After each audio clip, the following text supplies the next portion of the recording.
오늘도 하나님의 은혜가 저와 여러분에게 함께하기를 기원합니다. 예수님께서 예루살렘을 떠나지 말고 아버지께서 약속하신 것을 기다리라고 하셨습니다. 그래서 제자들이 마가 요한의 다락방에 모여 기다렸습니다. 기다리면서 기도도 하고 또 사도의 빈자리를 채우기도 했습니다. 그렇게 하다 보니까 어느새 오순절이 되었습니다. 예수님께서 십자가에서 죽으신 날은 유월절입니다. 그리고 안식 후 첫날에 부활하셨습니다. 그리고 40일 동안 이 땅에 계셨고 이 땅에 계시며 부활을 증명하셨습니다. 그리고 40일이 지나고 그리고 열흘이 지나면 이제 오순절이죠. 그러니까 제자들이 예루살렘에서 열흘 정도 기다린 것입니다. 오순절 날 명절입니다. 이 명절을 지키기 위해서 흩어져 살던 유대인들이 예루살렘에 모였습니다. 제자들도 다 같이 한 곳에 모여 있었습니다. 그런데 갑자기 하늘로부터 급하고 강한 바람 같은 소리가 제자들이 있는 집에 가득 들렸습니다. 그리고 각 사람 위에 불이 아니라 불 같은 것이 하나씩 임했습니다. 그리고 성령의 충만함을 받았습니다. 여기서 우리가 알아야 할 것이 세 가지가 있습니다. 첫째는 뭐냐면 이런 일이 일어나기 위해서 제자들이 한 것이 전혀 없다라는 사실입니다. 성령의 충만함을 받기 위해서 제자들이 한 것은 기도한 것이 아닙니다. 제자들이 한 것은 기다린 것입니다. 물론 기다리면서 기도했습니다. 그러나 오순절 성령 강림을 위해서 기도한 것이 아니고 성령 충만을 받기 위해서 기도한 것이 아니라는 것입니다. 오히려 제자들은 무슨 일이 일어날지 전혀 모르는 상태에서 예수님께서 선물을 받을 때까지 약속하신 것을 받을 때까지 기다리라 하신 말씀 따라서 기다리라 하셨으니 그저 기다린 것 뿐입니다. 이게 첫 번째고요. 두 번째, 성령의 충만함을 받을 때 항상 이런 일이 일어나느냐? 그렇지 않다라는 것입니다. 지금 일어나고 있는 이 현상은 이 전과 이후를 구분짓기 위한 표시입니다. 이제 예수님께서 말씀하신 일이 일어났다라는 것을 분명하게 알 수 있게 해주시는 것입니다. 그것은 딱 한 번 나타나는 일입니다. 반복해서 일어나는 일이 아닙니다. 셋째는 성령으로 충만해지면 무엇을 할까요? 내가 성령으로 충만해진 사람이라는 것이 어떻게 드러나고 무엇으로 알 수 있을까요?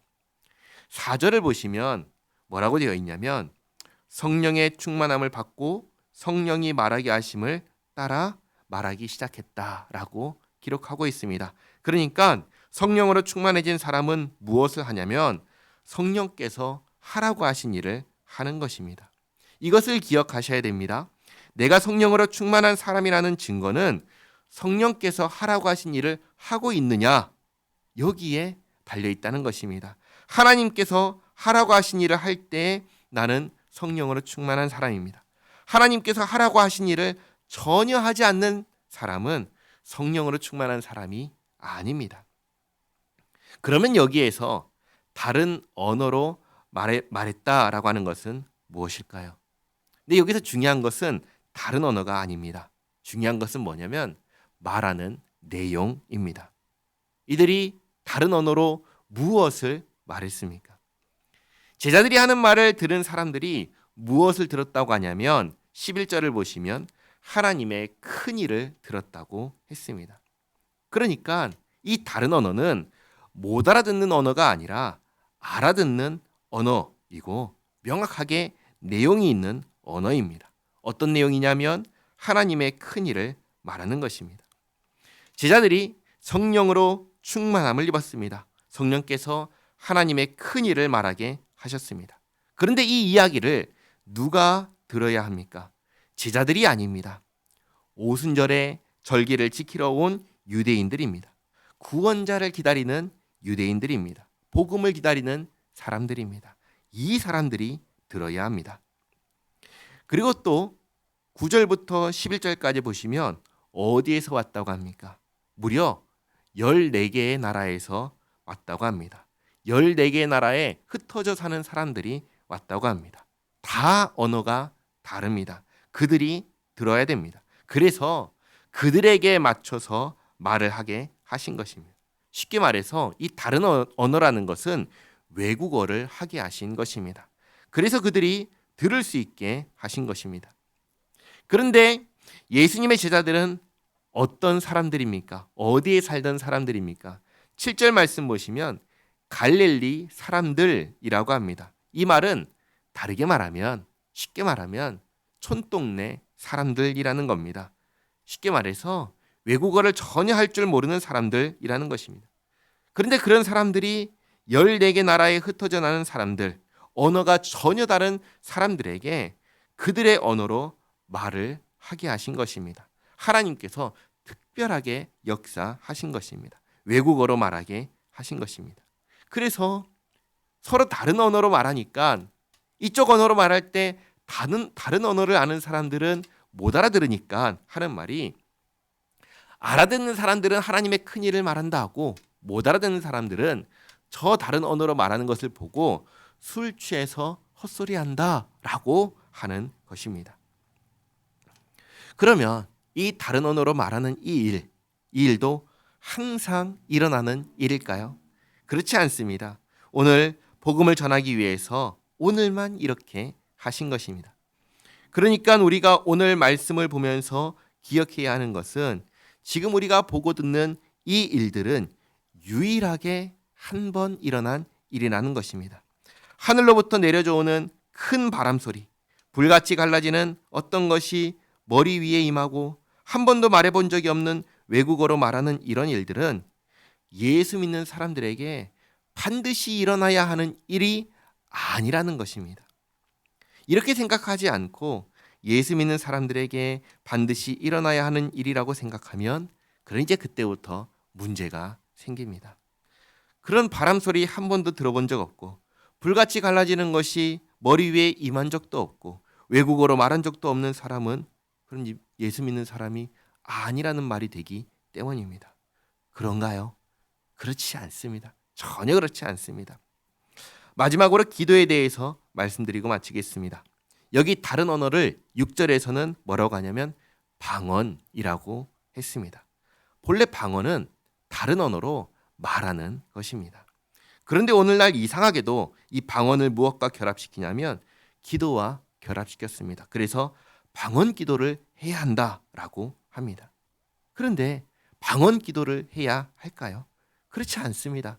방언은 외국어이고 언어는 의사소통을 하기 위해 있는 것입니다. 누구와 의사소통을 하는 것입니까? 다른 사람과 의사소통을 하는 것입니다. 방언은 기도하라고 주신 게 아니라 소통하라고 주신 것입니다. 그런데 이렇게 말할 수도 있을 것입니다. 하나님과 방언으로 소통하는 것입니다 라고 말할 수도 있을 것입니다. 그러면 한번 생각해 보시기 바랍니다. 왜 방언으로 하나님과 소통해야 할까요? 우리말로 하는 것보다 방언으로 기도하는 게 더 효과적일까요? 만약에 방언으로 말하는 게 더 하나님과 소통하는 데 효과적이라면 예수님께서 제자들에게 너희는 이렇게 기도하라고 하지 않으시고 너희는 방언으로 기도하라고 하셨을 것입니다. 그러나 예수님께서는 정확하게 이런 내용으로 너희는 기도하라고 하셨습니다. 그러니까 기도의 효과를 말하는 것은 굉장히 이상한 것인데 모든 기도는 예수님의 이름으로 하나님께 상달되기 때문에 우리의 어떤 기도도 하나님께서 항상 가장 좋은 것으로 응답해 주십니다. 방언으로 기도하니까 하나님께서 더 효과적으로 잘 들으시고 더 좋은 것을 응답해 주시느냐? 그게 전혀 아니라는 것입니다. 이런 부분들을 우리가 잘 분별해서 우리가 예수 믿는 사람으로서 정말 해야 하는 것들, 하나님께서 우리에게 살아내라 하셨던 그 삶을 사는 데 집중하고 그런 삶을 살게 해 주시기를 기도하며 살아가는 우리 모두가 되기를 바랍니다. 기도하겠습니다. 좋으신 하나님, 우리에게 예수님을 믿는 믿음을 주시고 예수님 안에서 하나님의 자녀가 되게 하시고 영생 복락을 누리게 하시니 감사드립니다. 우리와 함께 하시는 성령님의 인도하심을 따라 주께서 기뻐하시는 삶을 살기 원합니다. 이를 위하여 항상 기도하고 주께서 주신 말씀 따라 살게 하옵소서. 그리하여 우리의 실제 삶 속에 천국의 삶이 나타나고 주님의 영광이 나타나게 하옵소서. 예수님의 이름으로 기도하옵나이다. 아멘.